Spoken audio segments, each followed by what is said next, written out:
quick!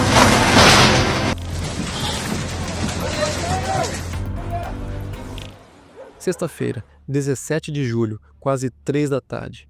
O chão da costa de Chiapas, no sul do México, sacode com força. E a menos de 100 quilômetros dali, na fronteira com a Guatemala, existe um vulcão que muita gente que mora na região olha todo santo dia sem nem perceber mais que ele está lá.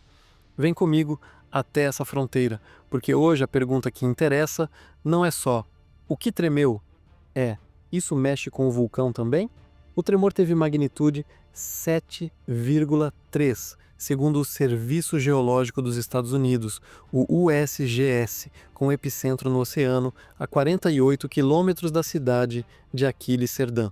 Foi sentido na Cidade do México, na Guatemala e em El Salvador, e forte o bastante para as autoridades emitirem alerta de tsunami numa faixa de 300 quilômetros de costa. E logo ali perto, no mapa, fica o Tacaná, um vulcão de mais de 4.000 metros de altura, um dos poucos que ficam exatamente em cima da linha que separa os dois países. Nos minutos seguintes ao tremor, moradores dos dois lados da fronteira saíram de casa correndo. Quem vive na sombra do Tacaná contou a mesma sequência. Primeiro um estrondo grave, vindo de baixo, depois o chão se movendo por segundos que pareceram muito mais longos. A mais de 1.000 quilômetros dali, na Cidade do México, prédios inteiros também esvaziaram. A presidente Claudia Sheinbaum se pronunciou ainda na tarde de sexta-feira. Até aquele momento, nenhum dano estrutural grave havia sido confirmado e nenhum impacto humano irreversível havia sido registrado. Pelo menos 5 réplicas foram sentidas nas horas seguintes, com magnitudes entre 5,1 e 6, e o Centro de Alerta de Tsunami do Pacífico manteve o monitoramento ativo. Depois de um terremoto grande como esse, é rotina científica reforçar a vigilância nos vulcões próximos à zona de ruptura. E é exatamente isso que equipes vulcanológicas dos dois países começaram a fazer na mesma tarde, de olho no Tacaná. O Tacaná não é um vulcão isolado. Ele faz parte do arco vulcânico centro-americano, uma cadeia de dezenas de vulcões que corre da fronteira entre México e Guatemala até o Panamá, moldada pela mesma zona de subdução que se rompeu na sexta-feira. Nessa cadeia estão vulcões conhecidos por sua atividade constante, como o Pacaya, o Fuego e o Santa Maria, todos na Guatemala e monitorados de perto pelas autoridades locais. 3 vulcões que, em anos recentes, já produziram episódios eruptivos significativos, ao contrário do Tacaná, que segue num estado de quietude relativa há décadas. Pausa a caminhada comigo por um instante, porque essa fronteira já viveu isso antes. Em setembro de 2017, um terremoto de magnitude 8,2 sacudiu a mesma costa de Chiapas durante a madrugada. Um dos mais fortes já registrados no México em mais de um século. Perto de 100 vidas foram perdidas na época, principalmente em cidades pequenas do Istmo, segundo relatórios oficiais divulgados na ocasião. Naquele momento também, cientistas monitoraram o Tacaná de perto e nenhuma mudança de comportamento foi atribuída ao terremoto.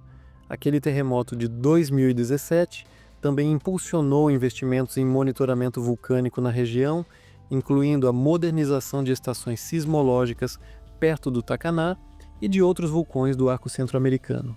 Esse investimento é parte do motivo pelo qual, na sexta-feira, cientistas conseguiram revisar os dados do vulcão em questão de horas. Por que essa fronteira concentra tanto risco geológico ao mesmo tempo?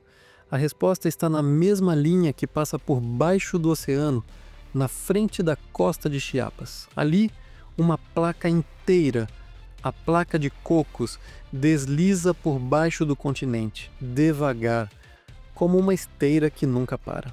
Esse movimento, ao longo de milhões de anos, é o que ergueu a cordilheira vulcânica que atravessa essa fronteira. E o Tacaná é parte dela. O terremoto de sexta-feira não nasceu embaixo do vulcão. Nasceu longe dali, na linha de contato entre as duas placas, no fundo do oceano. É um evento mecânico, de atrito e ruptura entre rochas. Já uma erupção nasce de outro processo, mais fundo, dentro da própria montanha, onde magma se acumula e busca caminho até a superfície. São vizinhos na mesma cadeia geológica, movidos pela mesma força de fundo, mas não a mesma engrenagem. Tecnicamente, o terremoto ocorreu a 15 quilômetros de profundidade, raso, o que explica por que foi sentido com tanta força, mesmo longe do epicentro. O USGS classificou o evento como um terremoto interplaca de empuxo, o tipo mais comum nesse tipo de fronteira tectônica. Depois de um evento desse tamanho, o protocolo científico padrão inclui checar sismógrafos instalados nas encostas dos vulcões próximos, procurando por qualquer sinal de tremor vulcânico diferente do tremor tectônico que abalou a região. Até agora, os instrumentos monitorando o Tacaná não registraram nenhum sinal desse tipo. Isso não significa que o risco seja zero para sempre. Vulcões continuam sendo monitorados de forma contínua, terremoto ou não. Significa apenas que, neste caso específico, a ciência não encontrou, até o momento, uma ligação direta entre o abalo de sexta-feira e qualquer mudança dentro do vulcão.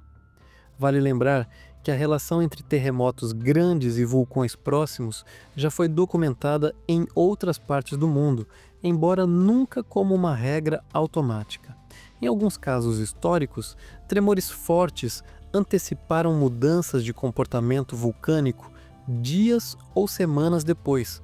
Em muitos outros, absolutamente nada mudou. É exatamente por essa incerteza que o monitoramento contínuo existe. Não para prever com certeza, mas para captar qualquer sinal de mudança o mais rápido possível, caso ela aconteça.